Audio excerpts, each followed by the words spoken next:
तो उसमें पहला सवाल हम ले रहे हैं, अरविंद कुमार हैं उत्तर प्रदेश से, अथर्व तिवारी हैं मध्य प्रदेश से, इलियास मोहम्मद राजस्थान से, और जैसा मैंने कहा ऐसे बहुत सारे सवाल हैं, सबका नाम लेना मुमकिन नहीं है।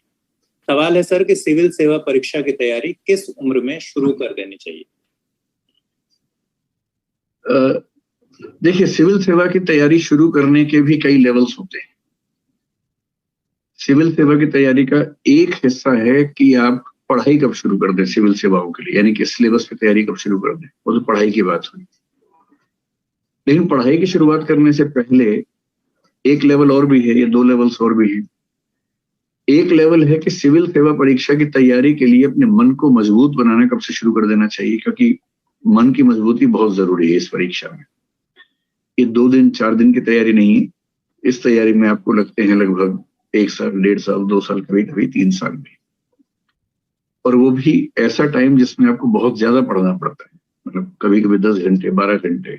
शुरुआत में आप 6 घंटे पढ़ेंगे, फिर 8 घंटे होगा, धीरे धीरे आपका खुद मन करेगा ज्यादा पढ़ने का, और तब तैयारी आपकी सीरियस लेवल पे आएगी। तो जब आपको 3 साल तक या 2 साल तक इतनी गहराई से इतना ज्यादा मात्रा में पढ़ना हो, तो इसके लिए सबसे पहले तो मन का मजबूत होना जरूरी है। तो मेरे ख्याल से सबसे पहली जरूरत तैयारी के स्तर पर यह है कि आप अपने मन को मजबूत करें, संकल्प को मजबूत करें। दूसरी तैयारी है कि यूपीएससी की जो अपेक्षाएं हैं आपसे, जैसा माइंडसेट आपका चाहिए, उस माइंडसेट की तैयारी करें।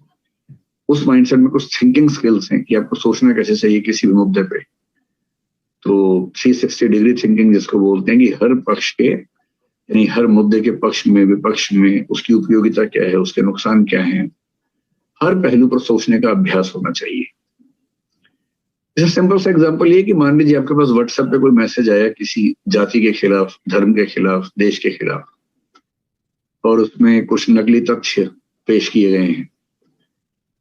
तो सीधे भरोसा करने के बजाय यदि आप उस पर थोड़ा सा रिसर्च करने लगते हैं, तो इसका मतलब आपका दिमाग अब यूपीएससी जैसा होने लग गया है। दी हुई बातों को वैसा का वैसा स्वीकार मत कीजिए, उन पर थोड़ा सा डाउट कीजिए। और रिसर्च करने के लिए क्या करना है, सिर्फ इंटरनेट पर जाके टाइप करना है, गूगल में बहुत सारे आर्टिकल्स आपको मिल जाएंगे। और जहां आपने किसी भी ऐसी बात को वेरीफाई करने के लिए कुछ आर्टिकल्स को पढ़ना शुरू कर दिया, इसका मतलब अब आप 360 डिग्री थिंकिंग के रास्ते पर चल पड़े। एक तो ये है। डिबेटिंग स्किल्स बहुत जरूरी है कि आप किसी भी बात के पक्ष विपक्ष दोनों को समझ के बैलेंस कर सकें। स्पीकिंग स्किल्स हैं जो इंटरव्यू में काम आती हैं, कि आप ठीक से बातों को बोल पाते हैं।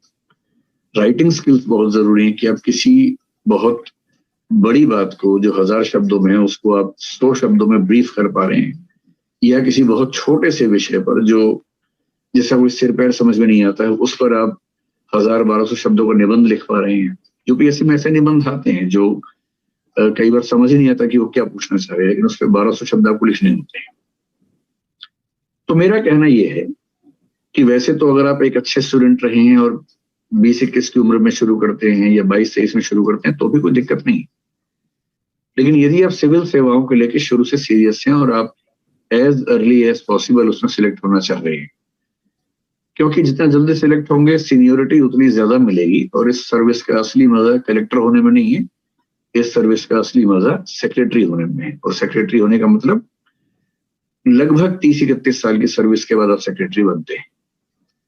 तो यदि आप 23 की उम्र में आईएएस बनते हैं, तो आप 54 की उम्र में सेक्रेटरी बनेंगे, तो आपके पास 6 साल और जनरली 2 साल एक्स्ट्रा मान सकते हैं अगर आपको ऐसी पोस्टिंग मिल जाती है बाद में। तो 6 से 8 साल सेक्रेटरी रहने का जो आनंद है इस सेवा में, यदि आप सिलेक्ट होंगे ही 29-30 की उम्र में, तो आपके पास होंगे ही कुल 30 साल, और 30 साल की सर्विस में तो वैसे भी कोई सेक्रेटरी नहीं बन पाता है।